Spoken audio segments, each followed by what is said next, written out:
নবম শ্রেণীর third summative ইভ্যালুয়েশনের অন্তর্গত কোশ্চেন ব্যাংকের স্কুলগুলো নিয়ে এই ভিডিও সিরিজ শুরু করা হলো আজকে থেকে। এর আগে তোমরা জানো ফার্স্ট সামেটিভ এবং সেকেন্ড সামেটিভের সমস্ত স্কুলগুলোর সমাধান দেওয়া রয়েছে আমার চ্যানেলে। তো এই ভিডিও থেকে শুরু হবে কি থার্ড সামেটিভের স্কুলগুলোর সমাধান। কাজেই যারা নবম শ্রেণীর ছাত্রছাত্রী তারা এক্ষুনি ভিডিওতে একটি লাইক করে দাও এবং চ্যানেলে প্রথম হয়ে থাকলে অবশ্যই চ্যানেলকে সাবস্ক্রাইব করে নাও এবং পাশে থাকা অল নোটিফিকেশান বেল আইকনে প্রেস করে দাও। এবং যদি তুমি যদি ফেসবুক পেজ থেকে দেখে থাকো ভিডিওটা, তাহলে অবশ্যই পেজটিকে লাইক করো এবং ফলো করে রাখো যাতে এরকম ভিডিও তুমি সবার আগে পেতে পারো। তো বন্ধুরা, আমরা এই ভিডিও দিয়েই শুরু করব থার্ড সামেটিভের অন্তর্গত যে সমস্ত স্কুলগুলো রয়েছে তোমাদের কোশ্চেন ব্যাংকে, তোমাদের বইতে, কোশ্চেন ব্যাংকের বইতে, সেই প্রশ্নগুলোর পুঙ্খানুপুঙ্খ আলোচনা কিন্তু আমরা এই ভিডিও সিরিজে তথা প্রত্যেকটা ভিডিওতে আমরা দেখে নেব। তো তোমাদের থার্ড সামেটিভ যে স্কুল থেকে শুরু হচ্ছে এটা হচ্ছে 321 নম্বর পৃষ্ঠাতে, যেটা হচ্ছে teachers training module question paper বলে যেটার নাম। আমরা এটা দেখে নেব। এখানে দেখো সিনটা দেওয়া রয়েছে কি শিপরেক্ট সেইলর থেকে, রবিনসন ক্রুশো থেকে। তো এ দাগে চলে আসবো tick the correct answer from the given alternatives. প্রথমে এক দাগ Robinson Crusoe went to that island in the year, মানে কত সালে ওই আইল্যান্ডে গিয়ে পৌঁছেছিলেন। উত্তর হবে কি অপশন বি 1659।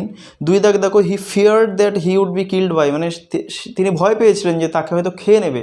কারা খেয়ে নেবে? দেখো অপশন সি ওয়াইল্ড বিস্টস, মানে বন্যজন্তুরা। তিন দাগ দেখো Robinson Crusoe secured some food and other provision from the বা এ, মানে রবিনসন ক্রুশো কিছু খাবার এবং কিছু বেঁচে থাকা রসদ জোগাড় করেছিলেন কিসের থেকে? উত্তর হবে কি option D wreck of the ship, মানে জাহাজের ভাঙা অংশ থেকে। চার দাগ দেখো to make a tent he found a little plain on the side of a, কী হবে? Option A rising hill. তো পাঁচ দাগ দেখো to go over the fence Robinson Crusoe used a, কী হবে? Option C short ladder. বিদায় চলে আসবে complete the following sentences with information from the text. এক দাগ দেখো অ্যাট নাইট, মানে রাত্রিবেলা Robinson Crusoe slept in tree for, মানে রবিনসন ক্রুশো গাছে শুতেন। ফর মানে জন্যে, কিসের জন্যে? দেখো ভয়ের জন্যে, ফিয়ার অফ ওয়াইল্ড ক্রিয়েচার্স, বন্য জন্তুর ভয়ে কিন্তু তিনি এটা করতেন। দুই দাগ দেখো হি ওয়াজ সাম 100 লিগস আউট অফ দ্য, মানে তিনি 100 লিগ দূরত্বে, লিগ মানে কিন্তু একটা দূরত্ব আর কি, দূরত্বের একক। তো 100 একক দূরে ছিলেন। কিসের থেকে দূরে ছিলেন? উত্তর হবে দেখো ordinary course of the trade of mankind, মানুষের যে পদচিহ্ন তার থেকে কিন্তু অনেকটাই দূরে ছিলেন তিনি। তিন দাগ দেখো দ্য স্টেক্স স্টুড, মানে খুঁটি যেগুলো পুঁতেছিলেন সেগুলো দাঁড়িয়েছিল কী হবে? 6 inches apart from each other, একে অপরের থেকে 6 ইঞ্চি দূরে দূরে। সিদাকে চলে আসবে fill the chart with information from the text থেকে তথ্য নিয়ে তোমাকে চার্টটা ভরাট করতে হবে। এখানে কজ আর এফেক্ট দেওয়া রয়েছে, কজ মানে কারণ এবং এফেক্ট মানে ফলাফল। দেখো ফলাফলের ঘরে লেখা রয়েছে Robinson Crusoe swam to the wrecked ship, মানে রবিনসন ক্রুশো তিনি জাহাজের যে ভেঙে যাওয়া অংশ আর কি তার দিকে সাঁতার কেটে গিয়েছিলেন। এবার তোমার কজ মানে কারণ লিখতে হবে, কী কারণে। তো কারণটা কী হবে? He wanted to rescue and secure for his survival some food and other provisions. এরপরে দেখো দুই দাগ কজের ঘরে লেখা রয়েছে he withdrew the ladder after going over the fence, মানে বেড়ার উপর দিয়ে যখন তিনি সেই ওটার মধ্যে ঢুকে যেতেন তার যে ঘরের তাঁবুর মধ্যে, তখন তিনি মানে মইটা তুলে নিতেন, বাসুইটা তুলে নিতেন। এবার এফেক্ট মানে ফলাফল। এর ফলে কী হতো? দেখো he could be completely fortified against the world outside, বাইরের যে জগৎ থেকে তিনি কিন্তু পুরোপুরি বিচ্ছিন্ন হয়ে যেতে পারতেন এবং এর ফলে কিন্তু কোনো বন্যজন্তু তাকে খেতে পারতো না। এরপরে কবিতার প্রশ্নে চলে আসবো দুই দাগে। এখানে তোমার দেয়া রয়েছে দ্য স্নেক থেকে। তো এ দাগ দেখো টিক দ্য কারেক্ট আনসার, যেটা এক দাগ দেখো the poet and her companion were walking under the gentle sky in, কী হবে? অপশন সি অটম, শরতের আকাশের নিচ দিয়ে তারা যাচ্ছিলেন। দুই দাগ দেখো the colour of the snake was, মানে সাপের কালার কী ছিল? অপশন এ হবে উত্তর ব্ল্যাক। এবার তিন দাগ দেখো the snake moved through the, মানে সাপ চলছিল কিসের মধ্যে দিয়ে? অপশন ডি গ্রাস। চার দাগ দেখো in the Sunlight the scale of the snake glazed like, মানে রোদ্দুর পড়ে সাপের যে আঁশগুলো সেগুলো কেমন জল করছিল? অপশন বি হবে ডায়মন্ড। বি দাগ দেখো আনসার দ্য ফলোয়িং কোশ্চেন্স, নিচে প্রশ্নগুলো উত্তর দিতে হবে। Why did the poet and her companion lose their breath, মানে কেন কবি এবং তার সঙ্গী তাদের শ্বাস প্রশ্বাস হারিয়ে ফেলেছিলেন। তো উত্তরে দেখো the poet and her companion lost their breath because the great black snake went reeling by, কারণ সেই বিশাল বড় সেই কালো রঙের সাপ সে কিন্তু খুব নিজের স্বচ্ছন্দে সে কিন্তু চলে যাচ্ছিল, সেটা দেখে কিন্তু তাদের ভয় লেগেছিল। দুই দাগ দেখো what did the poet scarcely think, মানে কবি কোন জিনিসটা একদমই ভাবলেন না আর কি। তো দেখো the poet scarcely thought what track the snake followed, what small food fled living from its fierce intent etcetera. এই সমস্ত চিন্তাগুলো কিন্তু কবি একেবারেই ভাবেননি আর কি। স্কার্সি থট মানে একেবারেই না ভাবা। এরপরে নেক্সট আমরা চলে আসবো কি, যেটা আনসিন দেওয়া রয়েছে তোমাদের এই স্কুলের। এটা একটা স্যাটেলাইট বিষয়ক বা একটা কৃত্রিম উপগ্রহ মানে মহাকাশ গবেষণা বিষয়ক একটা আনসিন। আমি আনসিনের মানে করার চেষ্টা করছি না, তাহলে ভিডিওটা অনেক লেন্দি হয়ে যাবে। দেখো দেখো tick the correct answer from the given alternatives. IRNSS-1E will be launched on, option C হবে উত্তর June 20। তারপরে 2 দেখো IRNSS-1E is scheduled for launch at, মানে কটার সময়। তো দেখো বি হবে উত্তর 9:31 AM, 9:31। 3 দেখো Satish Dhawan space centre is at, কী হবে অপশান সি শ্রীহরিকোটা। শ্রীহরিকোটাতে অবশ্যই। 4 দেখো IRNSS-1E is the satellite of, কী হবে অপশান বি 5th নেভিগেশন। 5 দেখো IRNSS-1E has a lift off mass of, কী হবে অপশান এ 1425, মানে 1425 1425 কেজি আর কি। 6 দেখো the number of satellites which are expected to be in the orbit by March 16 is, মানে কতগুলো স্যাটেলাইট কক্ষপথে যাবে আর কি 16 মার্চের দিকে। তো উত্তর হবে অপশান ডি 7।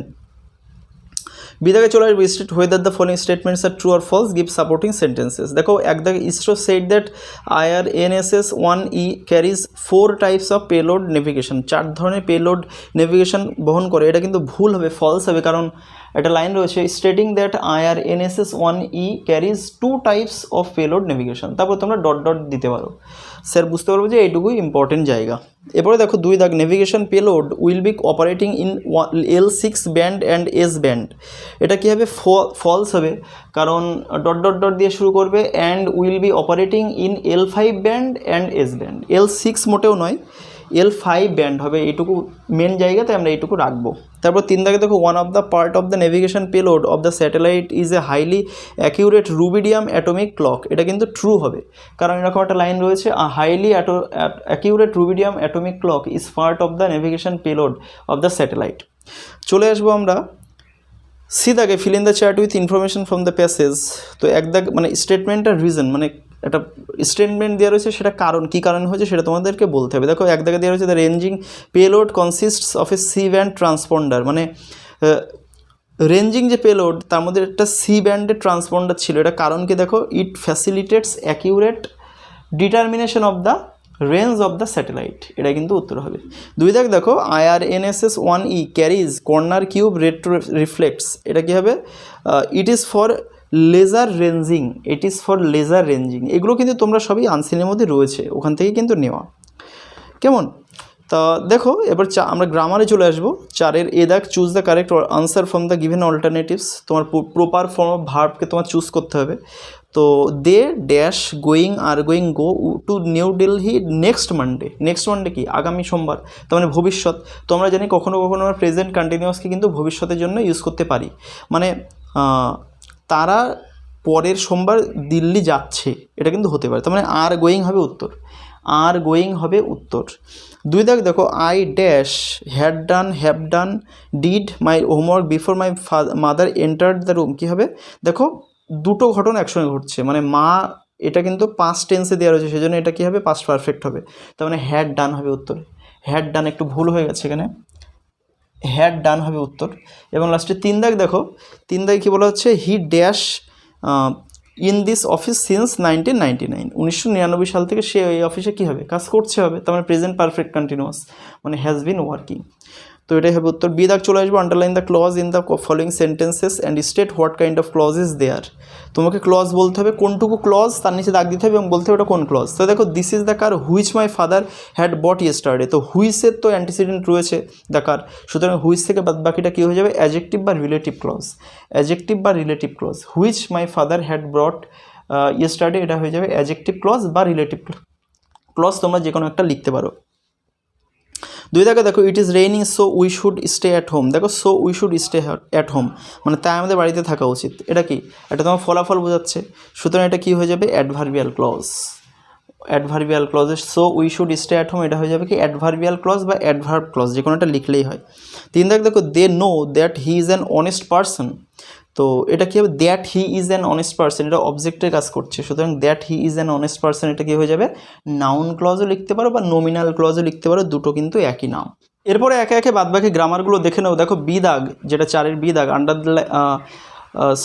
সি দাগ দেখো, change the sentences according to the instruction. তো কী বলা হচ্ছে, Ritu is beautiful and she is also intelligent.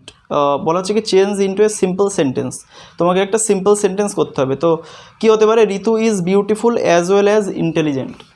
Ritu is not only beautiful but also intelligent, এটাও করা যায়। অথবা Ritu is beautiful as well as intelligent, এটাও কিন্তু করা যায়। তো 2 দাগ দেখো, we must eat to live, compound করতে হবে। তো কী হবে, we must eat or we cannot live. তো এই যে অর ইউজ করলাম, এই কারণে এটা কম্পাউন্ড সেন্টেন্স হয়ে গেল।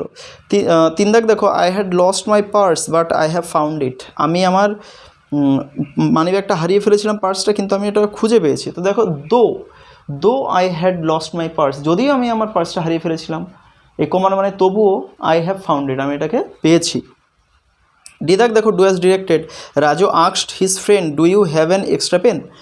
তো এটাকে ন্যারেশন চেঞ্জ করতে হবে। তো রাজু আস্কড হিজ ফ্রেন্ড কী হবে, Raju asked his friend if he or she, কারণ ফ্রেন্ড তো ছেলেও হতে পারে মেয়েও হতে পারে, তো he or she had an extra pen.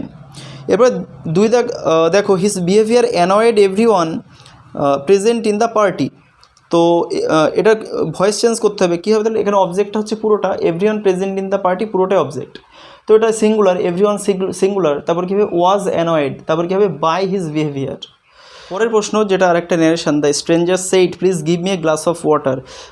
Narration change করতে হবে আবার। তো এটা আমরা দেখতে পাচ্ছি প্লিজ যেহেতু রয়েছে এটা ইম্পারেটিভ, সুতরাং কী হবে, the stranger requested to give him or her a glass of water. আমরা এখানে হিম বা হার কেন লিখলাম, কারণ আমরা তো স্ট্রেঞ্জার জানি না ছেলে না মেয়ে, সেজন্য হিম অথবা হার লিখে দিলাম। এরপরে আমরা চলে আসবো একদম শেষে, যেটা ই দাগ, following are the meanings of the words that you came across in the passage given in question number 3, find out the words and write them in the given boxes. অর্থাৎ তুমি আনসিনের থেকে সেই যেগুলো সিনোনিম লিখতে হয়, nearest meaning, যেগুলো 2 করে number থেকে 2 করে নাম্বার থেকে, সেগুলো কিন্তু তোমার এখানে লিখতে হবে। তো প্রথমটা দেখো, the movement of ships or aircraft, কী হয়ে যাবে এটা, নেভিগেশন। এবং এরপরে দেখো 2 দাগ, সেন্ড ফরওয়ার্ড মানে পাঠানো কোনো একটা কিছু, তো দেখো ট্রান্সমিট হবে। এরপরে 3 দাগ দেখো, মেক ইজি মানে কোনো একটা কিছুকে সহজতর বানানো, এটা কী হবে, ফ্যাসিলিটেট। এবং 4 দাগ, এক্স্যাক্ট মানে একদম ঠিকঠাক আর কি, তো কি এটা কী হয়ে যাবে, অ্যাকিউরেট। এইগুলো কিন্তু উত্তর হবে। তো বন্ধুরা, আশা করছি ভিডিওটা তোমাদের যথেষ্ট উপকারে আসবে। যদি উপকারে এসে থাকে, যদি ভালো লেগে থাকে ভিডিওটা, তাহলে অবশ্যই ভিডিওতে একটা লাইক করবে, ভিডিওটা লাইক করবে, বন্ধুদের মধ্যে শেয়ার করবে যাতে তারা উপকৃত হতে পারে। আর তুমি যদি ইউটিউব চ্যানেল থেকে ভিডিওটা দেখে থাকো, তাহলে অবশ্যই চ্যানেলটিকে সাবস্ক্রাইব করবে, পাশে থাকা অল নোটিফিকেশান বেল আইকনে প্রেস করে দেবে, যাতে পরবর্তীকালে এরকম ভিডিও তুমি সবার আগে পেতে পারো। এবং তুমি যদি ফেসবুক পেজ থেকে ভিডিওটা দেখে থাকো, অবশ্যই পেজটিকে লাইক করবে এবং ফলো করবে, যাতে পেজ থেকেও যদি ভিডিও শেয়ার করা হয় বা রিলিজ করা হয়, সেটা তো যেন তুমি সবার প্রথমে পেতে পারো। তো দেখা হবে পরের ভিডিওতে। সবাইকে অসংখ্য ধন্যবাদ। Thank you.